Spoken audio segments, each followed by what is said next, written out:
तो ये फूट डालो राज करो की नीति पर काम कर रही है भाजपा की सरकार। इसमें सबसे बड़े दोषी श्री मोहन भागवत जी, क्योंकि ये उन्हीं के दिमाग की उपज है। और वो लोग चाहता है, देखिए उनके साथ साथ कुछ राज्य के जो विकसित है वो चाहता है कि बिहार में कोई विकास न हो और बिहार एक लेबर डैम्प के रूप में देखा जाए, डंपिंग यार्ड के तरह। नमस्कार, आप देख रहे हैं सिटी पोस्ट लाइव। मैं हूं सृष्टि राज। महाराष्ट्र में मराठी बोलना जरूरी है। जी हाँ, अगर बिहार के कोई लोग या फिर तमाम राज्यों के कुछ लोग अगर महाराष्ट्र में रह रहे हैं तो भाई अब आप समझ लीजिए आपको मराठी बोलना बहुत जरूरी है। अब वहां की सरकार ने ये नियम लागू कर दी है। अब आइए इसी पर बातचीत करने के लिए, क्या ये नियम सही है या गलत है, इसी पर बातचीत करने के लिए हमारे साथ मौजूद हैं कांग्रेस के दो दिग्गज साथी सत्येंद्र कुमार सर, जो कि पेशे से एडवोकेट भी हैं, और अरुण पाठक सर, जो बहुत ही पुराने साथी हैं। तो सर, अब महाराष्ट्र में मराठी बोलना जरूरी हो गया है? देखिए, इसमें मैं सीधे भाजपा को दोषी मानता हूँ, क्योंकि भाजपा की सरकार वहाँ है और ये हमारा देश जो है अनेकता में एकता का देश है। अगर ऐसा भेदभाव है तो ये फूट डालो राज करो की नीति पर काम कर रही है भाजपा की सरकार। इसमें सबसे बड़े दोषी श्री मोहन भागवत जी, क्योंकि ये उन्हीं के दिमाग की उपज है। और वो लोग चाहता है, देखिए उनके साथ साथ कुछ राज्य के जो विकसित है वो चाहता है कि बिहार में कोई विकास न हो और बिहार एक लेबर डैम्प के रूप में देखा जाए, डंपिंग यार्ड के तरह, जो खरी लेबर उत्पन्न। अगर बिहार के लोग महाराष्ट्र में न जाएं या पंजाब में नहीं जाएं या गुजरात में नहीं जाए तो वहाँ की फैक्ट्रियाँ बंद हो जाएगी। गुजरात की फैक्ट्री ताला लग जाएगा। बिहार का लेबर अगर पंजाब में नहीं जाए तो वहाँ गेहूं की उपज आधी हो जाएगी। महाराष्ट्र में नहीं जाए तो टैक्सियाँ और उनका जो भी कारोबार है ठप हो जाएगा। तो एक नीति के तहत ये लोग काम किया है कि भाई इसको भड़काओ, काम तो चलेगा नहीं, इसको भड़का करके वोट की राजनीति करो। इसके लिए वो किया है। मैं इसका खुला रूप से आपके माध्यम से उस सरकार को चुनौती देता हूं कि आप करके निकाल के देख लीजिए। क्योंकि बिहार के तो ये बात तो सही है कि बिहार में कोई फैक्ट्री नहीं है। जब हम लोग की कांग्रेस की सरकारें थी तो यहाँ चीनी मिल वगैरह वगैरह, जूट की फैक्ट्री, बहुत सा फैक्ट्री था। 90 के दशक से ये फैक्ट्रियाँ बंद होनी शुरू हुई, जो आज तक बंद ही चल रही है। चाहे लालू जी की सरकार हो, नीतीश जी की सरकार हो, फैक्ट्री का कोई उधार नहीं। तो फैक्ट्री जब नहीं रहेगा तो रोजगार मिलेगा नहीं। अब सचिवालय में कितने लोगों को रोजगार देगा और टीचर शिक्षक में कितने लोगों को रोजगार देगा। इसलिए ये लोग सब साजिश के तहत, और यहाँ के जो कुछ राजनेता हैं उनके साजिश के तहत बिहार को विकास से रोका जाता है। चूँकि यहाँ लेबर की फैक्ट्री है, यहाँ के लेबर जब तक वहाँ नहीं जाएंगे, और 10,000 12,000 में लेबर जाते हैं यहाँ से, या नौकरी करने वाला जाता है बाहर। तो ये लोग दबाव दे करके एन केन परकेंड, इसमें भाजपा के केंद्रीय नेता भी शामिल हैं, क्योंकि कोई बोल नहीं रहा है। देखिए, बिहार के भी कोटे से बहुत मंत्री हैं केंद्र में, तो ये लोग कुछ बोलता नहीं है। एक माननीय गिरिराज सिंह हैं, वो कुछ नहीं बोलेंगे इस सब पर, मात्र वो बोलेंगे क्या कि झटका मीट और जबा मीट, हिंदू मुसलमान और भारत पाकिस्तान, इसके अलावा और कुछ, राहुल गांधी और गांधी परिवार, इसके अलावा कुछ पूछ लिए तो कुछ जानकारी नहीं है, मुँह उनका बंद रहेगा। प्रशांत किशोर के डर से अब बोलना भी बंद कर दिए हैं। और भाजपा के और नेता भी इस बात पर अगर बोले, मैं चुनौती देता हूँ कि बिहार के आप हो तो इसके लिए बोलो, क्योंकि बिहार के लोग हर जगह काम करने जाते हैं। आपके यहाँ कोई व्यवस्था है नहीं, खेती तक का यहाँ माने सुविधा उपलब्ध नहीं है, सिंचाई की सुविधा उपलब्ध नहीं है, तो पलायन तो होगा ही। पलायन रोकने के लिए आपको विजन, इच्छा शक्ति टाइट होना पड़ेगा, और उस पलायन को रोकने के लिए यहाँ रोजगार देना पड़ेगा। फैक्ट्री बैठाइए, अन्य तरह के रोजगार दीजिए, तब यहाँ के पलायन को रुकेगा। यहाँ के लड़के रुकेंगे बिहार में तो अपना खेती भी करेंगे और सर्विस भी करेंगे। लेकिन यहाँ तो विजन वो है कि जात में बांट दो, भूमिहार राजपूत में बांटो, कोयरी कुर्मी में बांटो, हिंदू मुसलमान में बांटो, बांट के राज करो। इन लोगों को बिहार के मन विकास से मतलब नहीं है, सिर्फ और सिर्फ राजनीति करना है। लेकिन इस ये चीज़ हुआ, ये घटना जो हुआ है, अधिसूचना की कॉपी भी आ जाएगा, वो सरकारी हुआ है, ये गलत है। और स्टेट में भी ये करेगा, फिर आपको एक राज्य से दूसरे राज्य में जाने के लिए फिर पासपोर्ट वीजा की व्यवस्था हो जाएगा। तो ये कितना खतरनाक खेल है भाजपा का। ये भाजपा अब इनका माने सूर्यास्त हो गया, अब जाने वाला है। तो तरह तरह के व्यवस्थाएं कर रहा है लोग, ये करके जनता को भड़का दें, ये करके जनता को फूट डाल दें, जात जात में लड़ा दें। यह किसी सरकार का राजधर्म नहीं होता है। सरकार का राजधर्म है कि सर्वधर्म समभाव और सर्ववर्ग समभाव, सबके लिए सामान्य होना चाहिए। लेकिन भाजपा के डिक्शनरी में है ही नहीं, नीति नहीं है। हाँ, वो कहेगा कि मुसलमान भगा देंगे, मुसलमान के किसी नेता को हायर करके और बड़ा टिप्स दे करके, कई चॉकलेट दे करके कहेगा कि बोल लो कुछ, तो कुछ बोल देता है लोग। वो भी कि 15 मिनट पुलिस से खाली करे, आधा घंटा पुलिस हटा लीजिए, सब हिंदू को काट देंगे। अब हो गया है, बढ़ोतरी हो जाता है। ये हुआ है, इसी हैदराबाद में हुआ। माने हैदराबाद में एक मुस्लिम नेता, मैं नाम नहीं लूँगा उसका, उसको भाजपा ने हायर करके और कहा कि कह दो बात। वो 15 मिनट की स्पीच में बोला कि आधा घंटा पुलिस को हटा लीजिए, मैं 75% हिंदू को काट दूंगा। तो करेगा कुछ नहीं, सिर्फ बोल के वोट की राजनीति करना है कि सब हिंदू भाजपा को वोट दे दें। माने 70 वर्ष में एक बार भी हिंदू खतरे में नहीं था, कोई जात खतरे में नहीं था। जब भाजपा अब हिंदू की सरकार है, हिंदू की पार्टी है, इसके आते ही हिंदू खतरा में पड़ गया, तो अब कैसे कहा जाए। लेकिन इनके नीति नियत गलत है। भाजपा को इससे पछताना पड़ेगा और भविष्य में इनको दोबारा सत्ता में आने का दिखाई नहीं दे रहा है कहीं। हाँ, वो डूबती हुई जहाज हो गई है। सर, तो ऐसे में महाराष्ट्र में भाषा को लेकर विवाद चल रहा है, इसको लेकर क्या कहेंगे? देखिए सृष्टि जी, आधिकारिक तौर पर 14 भाषाओं का प्रयोग होता है इस देश में, संवैधानिक अधिकार मिला हुआ है, और सैकड़ों भाषा है इस देश में। अनेक भाषाओं का ये देश है, सब जगह लोग आते जाते हैं, एक दूसरे की ज़रूरत पड़ती है। और बम्बे जैसे जगह में तो दुनिया भर से लोग आते हैं। अब मान लीजिए कोई हिंदी भाषी वहाँ जा रहा है और मराठी अगर ऑटो चालक हैं तो उनको तो हिंदी समझ में नहीं आएगा। चाहे यहाँ से जो टूरिस्ट गए वहाँ, कोई काम के लिए गए वहाँ, उनको मराठी भाषा समझ में ना आए तो उनको फिर कोई ऑटो चालक नहीं मिलेगा। ये गलत है ज़बरदस्ती करना। ये आप भले कर सकते हैं, आप सुविधा दीजिए कि बाहर के कोई अगर यहाँ आए हैं उनको आप एजुकेट कीजिए, उनको शिक्षित कीजिए वहाँ की मराठी भाषा, ताकि उनको अपना रोजगार चलाने में सुविधा होना चाहिए। ये मान लीजिए मेरे यहाँ अगर पटना में अगर कोई महाराष्ट्र का आता है, चेन्नई का आता है, तो हम उसको मना थोड़ी करेंगे कि तुम यहाँ काम मत करो। हम ये भले कह सकते हैं कि हम सुविधा प्रदान करते हैं, सीखना है तो सीख लो, तुम्हारा बिजनेस है, तुम अगर हिंदी में फ्लुएंट रहोगे तो तुम्हारा ज़्यादा चलेगा।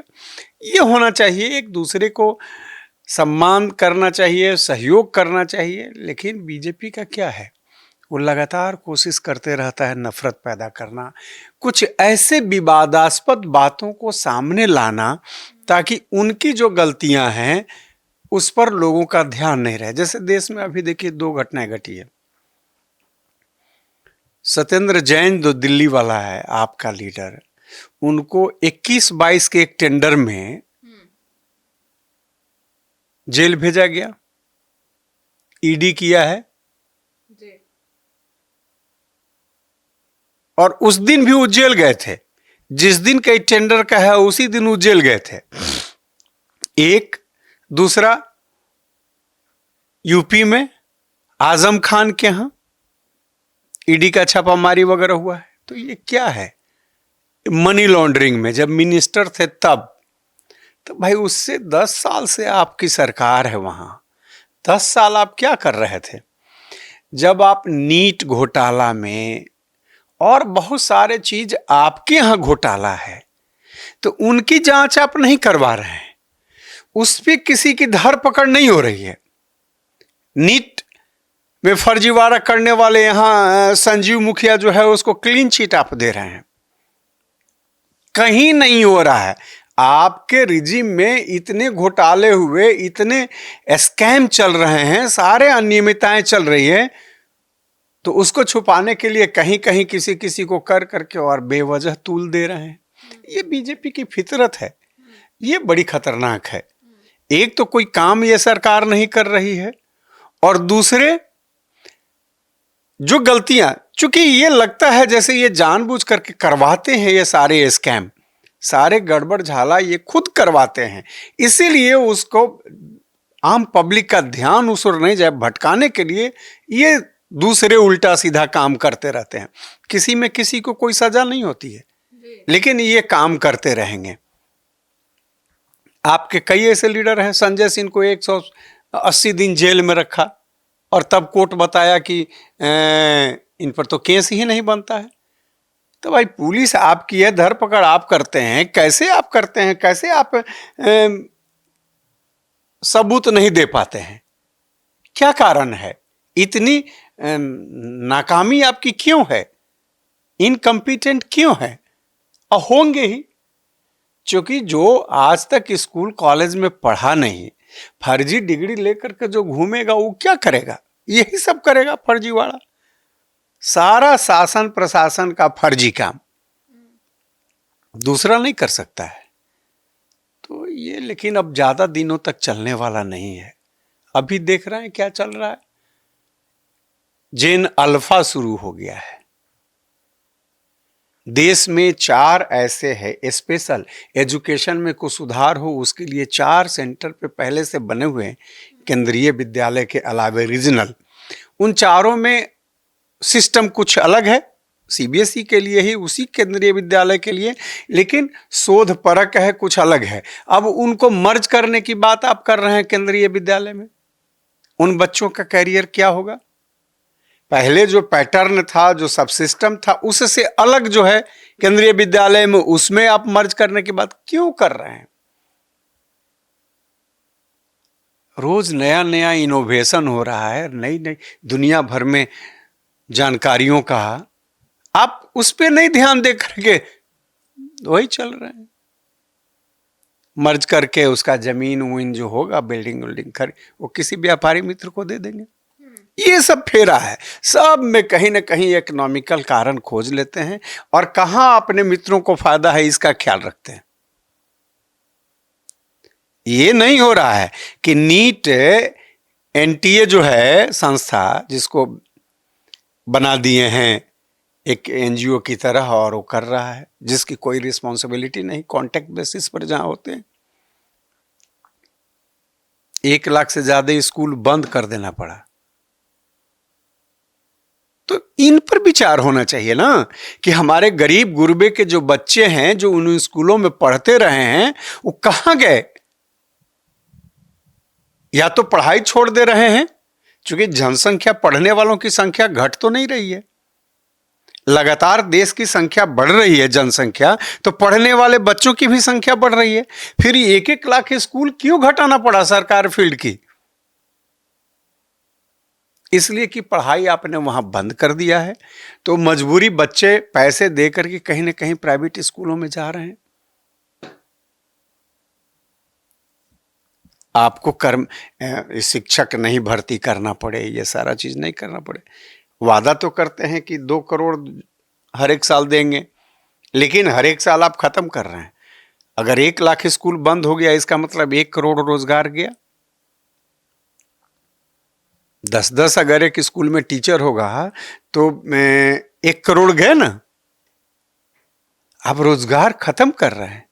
तो इन्हीं कारणों से हमेशा ये कोशिश कर रही है सरकार की विवादास्पद चीजों को।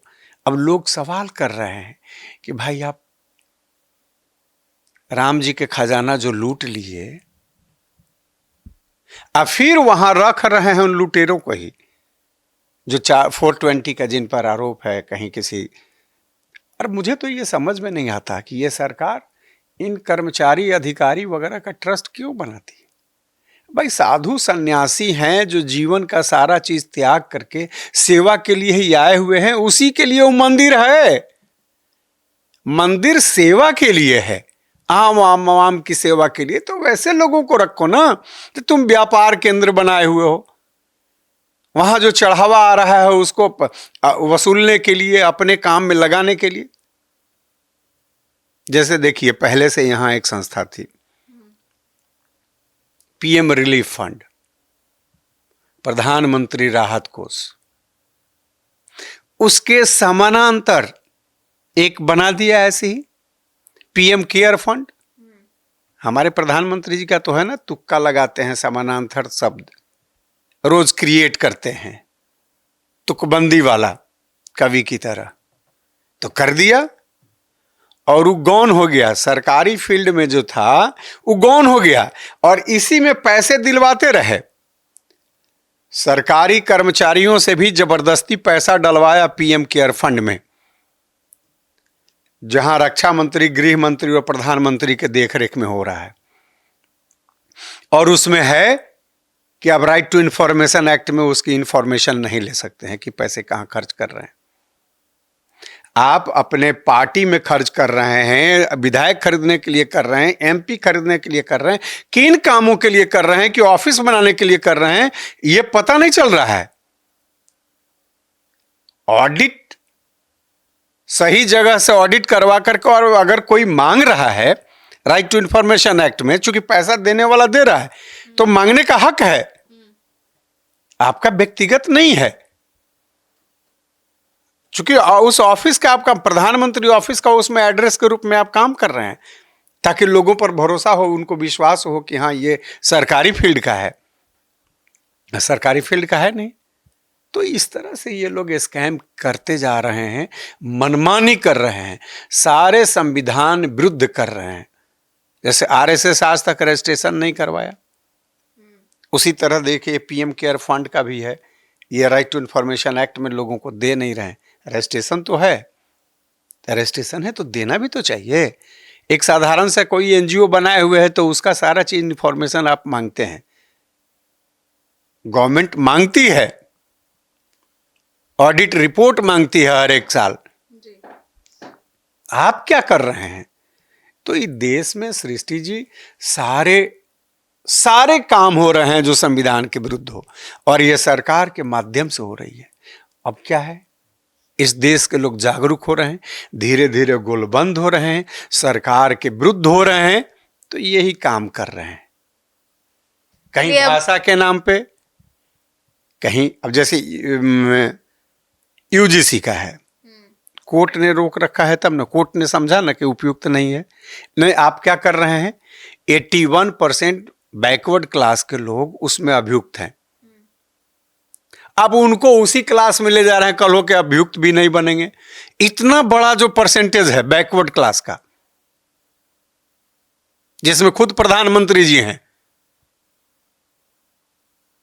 वो अभियुक्त हैं यूजीसी में मामले में, और तब उनको आप उस श्रेणी में ले जाके एससी एसटी के श्रेणी में ले जा रहे हैं, तो आप थोड़ी न्याय दिलवा रहे हैं।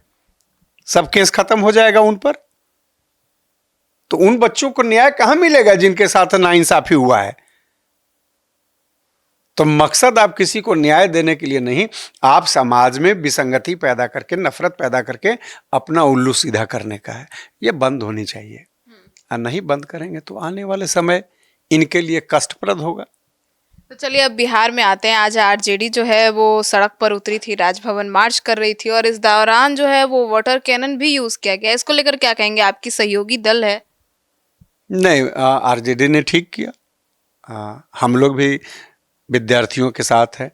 इस देश में जो जितने भी तरह के परीक्षार्थी हैं, वो एडमिशन लेने के लिए जो होता है एग्ज़ाम, जैसे नीट वगैरह है मेडिकल में एडमिशन के लिए, या नौकरी के लिए जो एग्ज़ाम हो रहा है, सारे चीज़ों में घपले हो रहे हैं।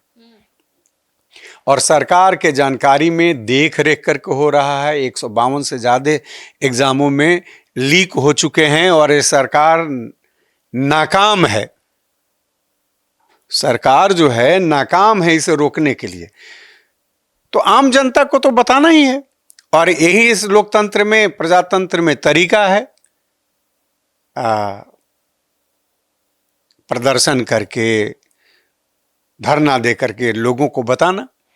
तो आपके आरजेडी ने ठीक किया। आपके तो साथी दल हैं, आप लोग क्यों नहीं गए सर? नहीं, साथी दल नहीं है, साथी हमारा अपना राजनीतिक दल अलग है, हमारे अपने अलग मुद्दे हैं। हमारे तो राहुल जी के नेतृत्व में देश भर में कर ही रहे हैं, अपना अपना इनका रीजनल है, यहाँ पर कर रहे हैं। हम लोग तो देश भर में देख रहे हैं, छात्रों की गूंज के हिसाब से लाखों लाख जिसमें शिरकत कर रहे हैं स्टूडेंट।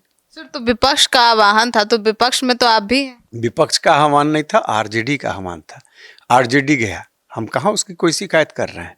शिकायत तो हम गवर्नमेंट की कर रहे हैं कि वाटर, लेकिन गवर्नमेंट भी संयमित ढंग से की है, वाटर कैनन का ही प्रयोग किया। ये है प्रोसेस में, भाई एक जगह से आगे नहीं जाने देंगे, आप कोशिश करेंगे तो हम करेंगे, लेकिन गोली तो नहीं चली। ये गोली चलने के खिलाफ हुई थी। सिवान में जो गोली चला, 3 विद्यार्थियों को जो लगा, उसके खिलाफ थी। अच्छी बात है, एजिटेशन तो होनी चाहिए, हम लोग का नैतिक समर्थन है उसमें कोई विरोध नहीं है। सर तो ऐसे में आरजेडी आज प्रदर्शन की, उसमें एक नारा भी लग रहा था, तेल पिलावन लाठी चलावन, आरजेडी का नारा है, तो इसको क्या कहेंगे? वो नारा कुछ लोग होंगे उनमें तेजस्वी जी के आगे पीछे, तो वो लोग अपने को शो करने के लिए, ऐसा कोई नारा उचित नारा नहीं है। और वो जो प्रोग्राम हुआ, ये आरजेडी का अपना प्रोग्राम था, इसमें कांग्रेस नहीं थी, पान पत्ता पार्टी नहीं था, मछली पार्टी नहीं थी, और लेफ्ट नहीं था। अब वो तो उनका अपना प्रोग्राम था, उसमें कुछ नारा लगावे, ठीक है। हाँ, अभी कम उम्र है, एजुकेशन कम है। कुछ समर्थक ही ये नारा लगा रहे थे कि हम लालू जी के समय के हैं।